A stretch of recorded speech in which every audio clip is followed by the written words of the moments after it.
Hello, good humans, and welcome back to another episode of Season 2 on the Good Human Chronicles.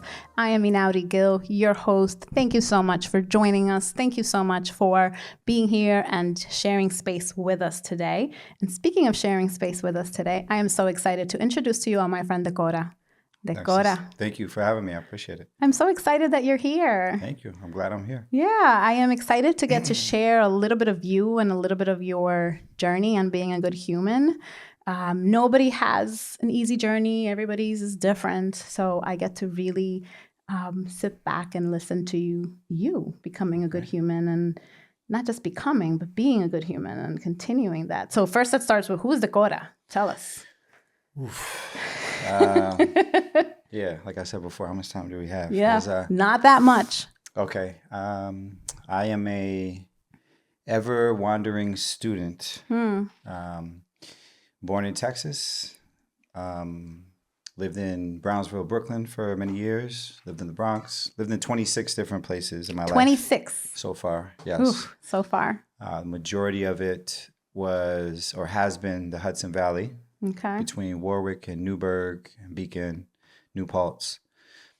And just ever learning, interested in intrigued by the simplest things person. Yeah. That's it. You're a poet. You're a musician. You're an artist. Those things too. You forgot about those things. You're a dad. That's part of it. Yeah, that's part of the journey. That's part of the part student. of the journey. Yeah. Those all fall under student. Yeah. I love that. How do you see yourself as a student? Because I love that you say that you're a student of life and that you see yourself always growing and always just looking for the best. But let's talk about some of your most important hats that you wear. What are some of the significant ones? Number one for sure is dad. Yeah. Yeah. I have a poem that says raising a child is like raising yourself in real time. And my best mentors and favorite people in this world are all students and recognize themselves as that. Even the professors that I've had, even the teachers that I've had, whose titles are professor, are also students and, designate themselves as continuously learning, even in the classroom where they've taught the same subject 50 times, saying, oh, this is a great opportunity for me to learn. Yeah. So as a father, I approach it as the opportunity to learn, every second, something that I'm not necessarily in control of. There's a book called Good to Great, and it has thousands of tokens in there. One of them is get the wrong people off the bus, the right people on the bus, and then go. And essentially with my children, that's what it is I have the right people on the bus. I know where I would like for us to end up. We're going to end up in Disneyland. Yeah. But I'm not necessarily going to decide on the direction myself, because the direction that I've taken was based off of my parents' predispositions. And at this moment, or every second that you wake up, really, they become antiquated. What they taught me when I was 13 is not the same that I'm teaching my son when he's 13. Yeah. He has different things. There's technology. There's people are treating each other different. There's different social norms, different world. Yeah. So that's my number one hat for sure. Tell me about your babies. How old are they? Yeah, my babies. They are 7. Sula, my daughter's 7, and my son Samson is 13. Sula and Samson, I love it. And what would you say are some of the biggest challenges in raising children? Biggest challenges in raising children is maintaining the parental anxiety of where they are, what they're doing, what they're thinking, how they're feeling. Yeah. That's probably the biggest challenge. Yeah. Everything else is fine. I remember when they were babies, people would say, oh, you're not going to get any sleep. And then they got a little bit older and they're like, oh, you're going to be chasing them around. Then they got a little bit older and then, oh, when they turn teenagers, you're going to, and I'm just like, It's just the next phase. It sounds great to me, Yeah, I love that. Yeah. So what are your favorite parts of being a parent? All of it. Whole thing. All of it. All of it, all of it? All of it. All of it. Yeah, there's no part. Some people would consider certain things bad, negative, stressful, so on and so forth. I think all of it goes back to my philosophy of just, this is a great opportunity to learn. Even in the most stressful moments, this is, there's another book, Green Light by Matthew McConaughey where he talks about this. And basically the idea is that like, if you find yourself yelling or screaming, it's really an opportunity for you to figure out, why am I yelling or screaming? Not necessarily what did the kid do, what did the child do that made me, because nobody really made you, right? Do that. Right. Maybe it's work, maybe it's stress from this or stress from that, but it's really an opportunity for you to sit back and reflect and say, okay, what happened in that exact moment? How can I change that for the future? So I think it's great. I think it's an opportunity for a loving learning situation, right? Yeah. Because there could be situations out on the street where, the meter is going to be from negative 45 to 45, versus inside of your household where it's not going to go that far. It might go to -2, but it probably will also, if you look at it the right way, go to 100. And if you look at it like that, it's kind of like a safe learning space. It's a coveted space for you to say, okay, all right, I did this, I need to do that, and reflect and try it again the next time. Yeah. I love this. You talk so much about consistently reflecting, consistently learning and growing, right? Have there been pivotal moments in your life that you've experienced where, as a student, that lesson was really hard to learn? Hard to reflect? Hard to learn. Any hard times in life where life just gave you that challenge and you learned. You learned from it, but now you can reflect and understand what you did learn from it. Yeah, I mean, it was hard. It was definitely very hard for me growing up. Yeah.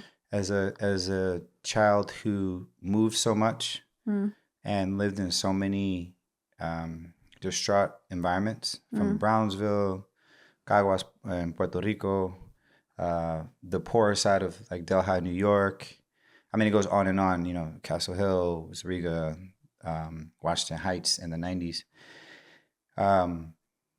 And moving a lot, between moving a lot and also being in a lot of these environments, I did have a large sense of anger, and with anger, it's almost like your time to reflect. Once the act of anger comes out, the time to reflect is actually very small, right? Because it heightens the recipient of the anger, whether it was physical violence, emotional violence, or something that you said. So you have the refraction time is very small for you to be like, okay, I got to reflect and I got to fix this if you can, because most times Sometimes you can't, right? So it was definitely very hard for me at a younger age, probably actually up into my mid-20s. Wow. So thankfully, through poetry and through art and performance, I found an outlet. A lot of people don't, and I was fortunate to find an outlet. How did you find that outlet? It's all started in Middletown, New York, with a great group of now best friends, and for over a decade best friends. Yeah. And we actually started an open mic, and we were performing open mics. And my first time going up, I remember holding the paper, and I was just like shaking, and there were only like 5 people in the crowd, and I'm just like shaking like this.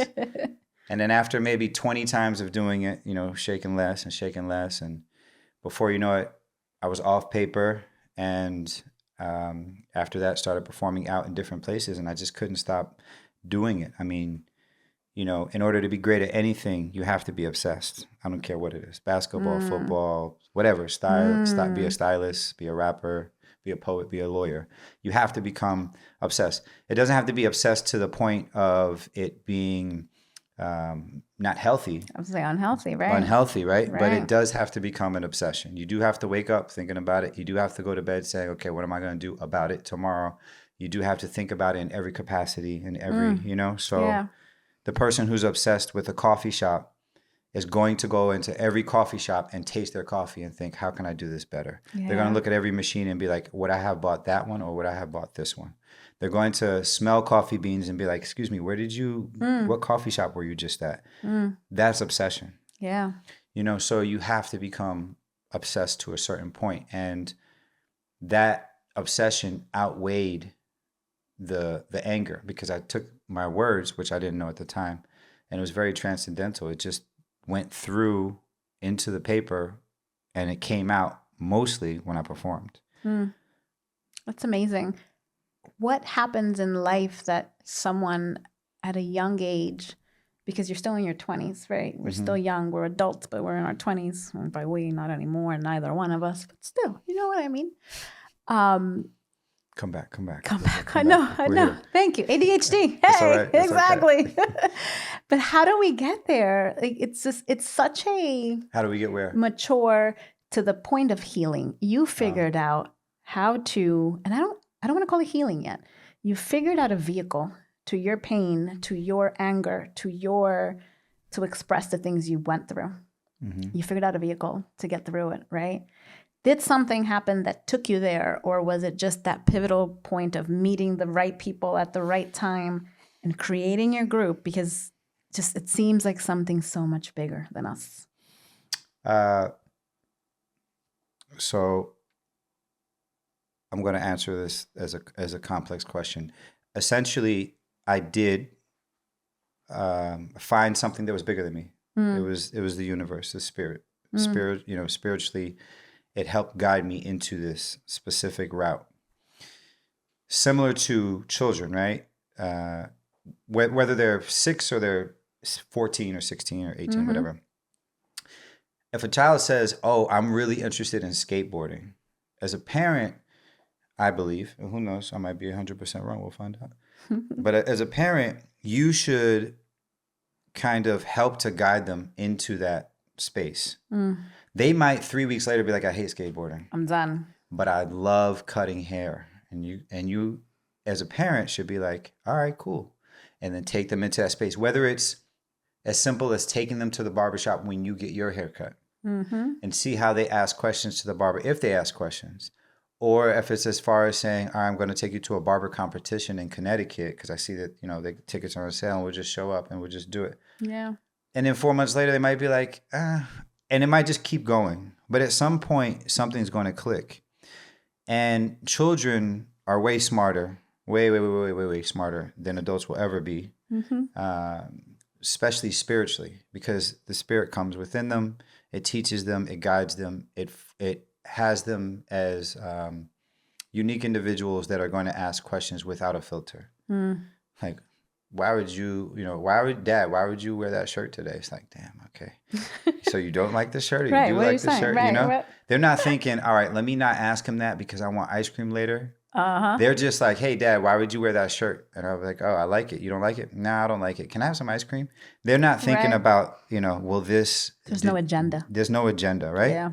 So what they're saying through their mouths is actually coming straight from the spirit. Like, I'm interested in this. And as adults, our job is to say, "Okay, let's guide you towards this."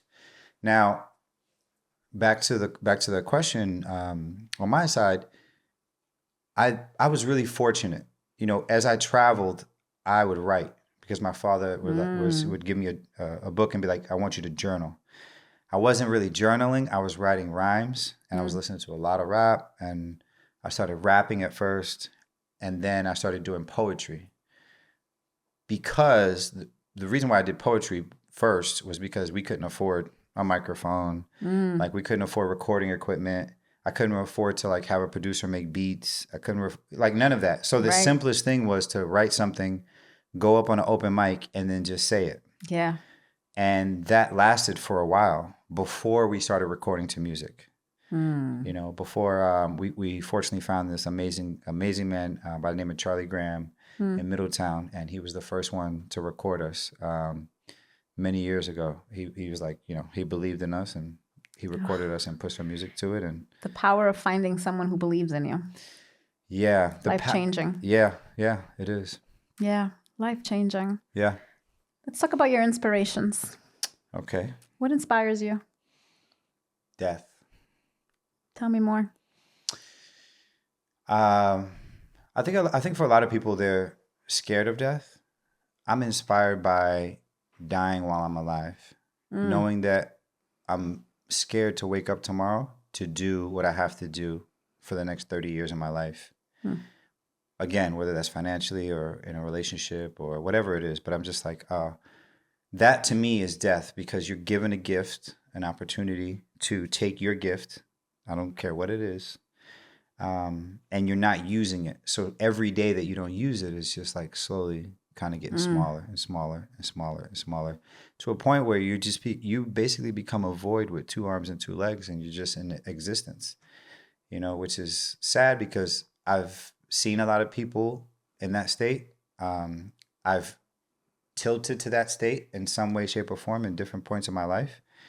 And it just, it feels empty, so that motivates me. I say to myself every time I wake up or before I go to bed, I'm like, all right, was today a good day? Like, could I physically die right now and be like, yeah, I did it? And I'll be like, yeah. Or I'll be like, wait, nah, I'm gonna finish that ice cream. Then I could die and I'll be good. You know what I mean? So, but yeah, no, in all seriousness, there are, it's a mix of, for me, of like the humanly duty and the spiritual duty, right? So I just try to make sure that formula is as right as possible, and I'm still figuring it out. Like I said, I don't know. Figuring it out. I love it, because you're a student of life. I'm a student. So what you described as death in your mind and in your death as living is actually a lot of people I know. There are a lot of people who just wake up, go to their 9 to 5, go home, do nothing, or do whatever, and then do it all over again in the next day. There are a lot of people who are stuck for a million reasons, right? Whether it's mental illness, whether it's lack of resources, whether it's lack of motivation, whether it's not knowing where to start, where to go, or not having that person, that Charlie Graham, you said it was his name, right? Who believed in them and gave them that push. What would you say to someone who's in that position, just waking up day after day, not having a vision or a purpose? What can they do? There's another book called The 7 Habits of Highly Effective People. And one of the habits is to start with the end in mind. And I always think about being 88 years old and thinking back and being like, what did I do? What didn't I do? What could I have done better? For the person who's 56 working at the post office, been there for 25 years, and they're just like, all right, the first 5 were good, I liked it. And then the last 20, I've hated it every day. At that moment, you're starting at 0. Like at that moment, because you have the thought. So now what you do going forward can change your future. Like if you were to quit, or if you were to have less hours, or if you were to whatever your decision is. Maybe you're saying I'm going to have an early retirement. Maybe whatever it is. It's a million options. Yeah, a million options. Everybody has different goals for different reasons, different priorities. But what you do at that moment will start you at 0. If you decide I'm going to do this tomorrow, I wouldn't suggest that. But if you decide that, fine. Then tomorrow you start at 0. Then that's great, right? What is it? The best time to plant a tree was 1,000 years ago. The next best time is right now. Right now. So that's essentially what it is. And it happens every day, every second, every moment of your day, every second, right? So that's where reflection comes in. And it's really reflecting by yourself. It's like, I think the word selfishness has a bad rap, because the idea of selfishness is the extreme, like in the colloquial sense, like it's the extreme. Selfish person is the person that walks in, leaves the door open, doesn't wipe their feet, steps on the carpet, eats all the food in the refrigerator. That's a selfish person, right? Okay, that's an extreme. But there is a certain selfish person that is on a different extreme that can still also be selfless. Yeah. And that perfect mix of being selfish enough where you're selfless for others is a good thing. Yeah. The old man who selfishly decides to go to the gym 1 hour a day at the age of 80, instead of spending it with his 80-year-old wife, let's just say, who she may deem as selfish for that reason, can now lift up his grandkid, who's a newborn baby. And maybe that was his reasoning, because he wanted to be selfless in that way. And there's a million examples. So in that scenario where the person says, okay, I want to do something, but I can't because of resources, I can't because of this situation, you really have to think about the end in mind and work and reverse engineer it. Nobody knows when they're going to go, obviously. But when you walk to the store, you know you're going to go to the store. Like, that's the goal. Yeah. You don't say, well, I want to go to the store, but I might get hit by a car on the corner, so I'm not going to go.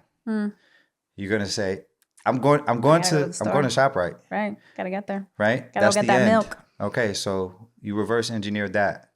Try it with your life. Yeah. You know? I love that. How do you get through challenges? Those hard moments. I mean, I feel your spirituality. I feel the philosophy in life and your drive. But what happens when you hit that wall? When something big happens to you?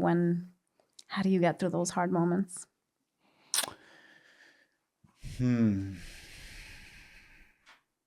I give.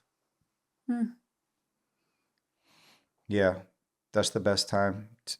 When you're struggling the most, when I'm struggling the most, it's best for me to realize where I am in life and how advantageous my situation is. You know, if I'm struggling financially, I'll literally give away money. Like, seriously. Yeah. I'm like, all right, this is gonna go to this has to go to whatever credit card anyway. I don't got the total, so maybe I'll give it to this, children's center or something like that. Yeah. Like, literally, I'll give. However, you can give it with your time. You can give emotionally. You can call, that one cousin who's been struggling with mental illness that you usually don't talk to because you don't have the time or the energy or the capacity, right? Yeah. A lot of times we're struggling because we're struggling within ourselves, not understanding the broader picture of the world. Like, what else is going on around us? I talk about that in my song Transcend. I have some lyrics in there that talk about. Can you share them? Now I have to go back to my lyrics. I just know that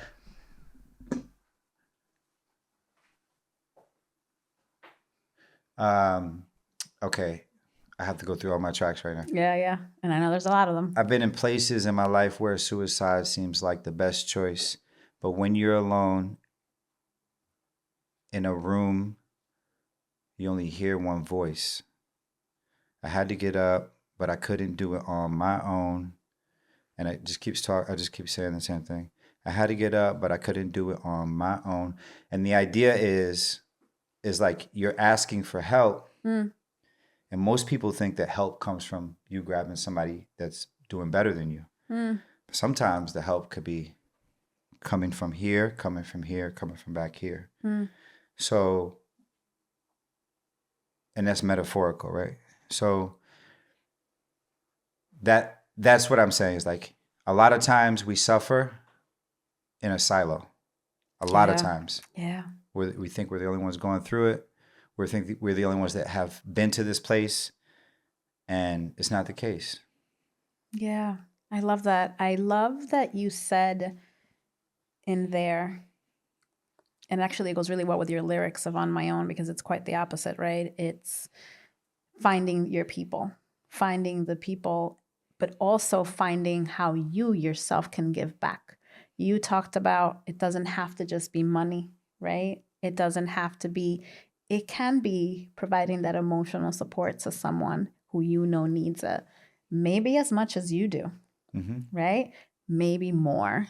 And you may be down and you may be going through all these things, but the fact that you are able to pour into yourself by pouring into others, I think is huge. How do you teach that to your babies?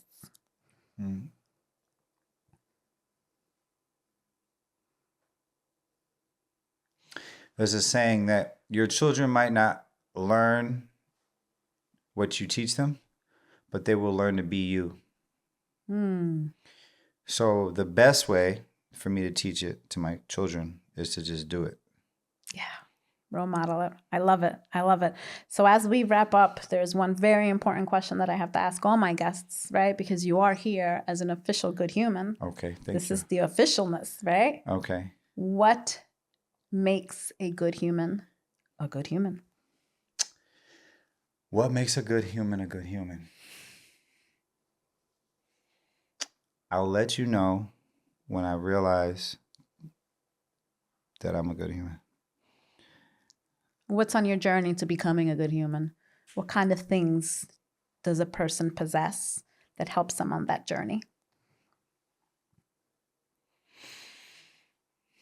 Understanding of others, reflection, being